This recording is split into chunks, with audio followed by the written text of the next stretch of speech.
ಕೊನೆಗೂ ಆರ್ಡರ್ ಮಾಡಿದ ಮೈಕ್ ಬಂತು. ಆದ್ರೆ ಇವತ್ತು ಬೆಳಿಗ್ಗೆ ಬೇಗ ಎದ್ದು ಈ ವಾರ ಏನೇನ್ ವರ್ಕೌಟ್ ಮಾಡ್ಬೇಕು ಅಂತ ಪ್ಲಾನ್ ಮಾಡಿದೆ. ಅದಾದ್ಮೇಲೆ ಮೈಕ್ ಓಪನ್ ಮಾಡಿದೆ. ಇದು ಬಂದಿದ್ದು ಫ್ರೈಡೆ, ಆದ್ರೆ ಓಪನ್ ಮಾಡ್ತಿರೋದು ಸಂಡೇ. ಆಮೇಲೆ ಅದನ್ನ ಸಂಜೆ ಟೆಸ್ಟ್ ಮಾಡೋಣ ಅಂತ ಸೈಡಿಗೆ ಇಟ್ಟೆ. ಆಮೇಲೆ ನೀರ್ ಕುಡ್ದು ಬುಕ್ಸ್ ತಗೊಂಡ್ ಮನೆ ಮೇಲೆ ಬಂದೆ. ಅಲ್ಲಿ ಇವಾಗಿನ್ನ ಸೂರ್ಯ ಹುಟ್ಟಿತ್ತು. ಅದೇ ಬಿಸಿಲನ್ನ ಕಾಸ್ತಾ ಮೆಡಿಟೇಷನ್ ಮಾಡಿ ಬುಕ್ಸ್ ಓದ್ದೆ. ಆಮೇಲೆ ಚಡ್ಡಿ ಹಾಕೊಂಡ್ ಬಂದು ಸ್ಟ್ರೆಚಿಂಗ್ ಮಾಡಿದೆ. ರೆಸ್ಟ್ ಡೇ ದಿವಸನು ಸ್ಟ್ರೆಚಿಂಗ್ ಮಾಡಿದ್ರೆ ರಿಕವರಿ ಚೆನ್ನಾಗುತ್ತೆ, ಯಾಕಂದ್ರೆ ಬ್ಲಡ್ ಫ್ಲೋ ಆಗುತ್ತಲ್ಲ. ಆಮೇಲೆ ಈ ಸ್ಟ್ರೆಚಿಂಗ್ ಮಾಡ್ಬೇಕಾದ್ರೆ ಬ್ಯಾಕ್ ಮಸಲ್ಸ್ ನೋಡಿ ನನ್ ಬಾಡಿನೂ ಈ ತರ ಆಯ್ತಾ ಅಂತ ಅನ್ಕೊಂಡೆ, ಯಾಕಂದ್ರೆ ಬ್ಯಾಕ್ ಮಸಲ್ಸ್ ಕಾಣಿಸಲ್ವಲ್ಲ. ಆಮೇಲೆ ಉಗುರು ಕಟ್ ಮಾಡಿ ಕೈ ತೊಳ್ಕೊಂಡು ಊಟ ಮಾಡಿದೆ. ಊಟ ಮಾಡಿ ಮಲ್ಕೊಂಡ್ಬಿಟ್ಟಿದ್ದೆ.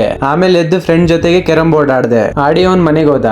ಆಮೇಲೆ ಅಮ್ಮನ ಜೊತೆ ನಾನು ಚೌಕಬಾರ ಆಡ್ದೆ. ಮೊಬೈಲ್ ನೋಡೋ ಬದ್ಲಿ ಈ ತರದ್ ಮಾಡ್ತೀನಿ ಅಷ್ಟೇ. ಆಮೇಲೆ ಮೈಕ್ ಟೆಸ್ಟ್ ಮಾಡೋಣ ಅಂತ ಫ್ಯಾನ್ ಆನ್ ಮಾಡಿದೆ, ಯಾಕಂದ್ರೆ ಅದು ಸೌಂಡ್ ಮಾಡುತ್ತೆ. ಇದು ವಿತೌಟ್ ಮೈಕು, ಬರೀ ಮೊಬೈಲ್ ಇನ್ ಮೈಕ್ ಅಷ್ಟೇ. ಇದು ವಿತ್ ಮೈಕು. ನನ್ನ ಉಡುಪು ನಿನ್ನದು. ಇದು ನಾಯ್ಸ್ ಕ್ಯಾನ್ಸಲೇಷನ್ ಮಾಡುತ್ತೆ, ಆದ್ರೆ ಅಷ್ಟಕ್ಕೊಂದು ಮಾಡಲ್ಲ. ನನಗೆ ಅಷ್ಟಕ್ಕೊಂದೇ ಬೇಕಾಗಿತ್ತು. 800 ರೂಪಾಯಿಗೆ ಏನ್ ಎಕ್ಸ್ಪೆಕ್ಟ್ ಮಾಡಕ್ಕಾಗುತ್ತೆ.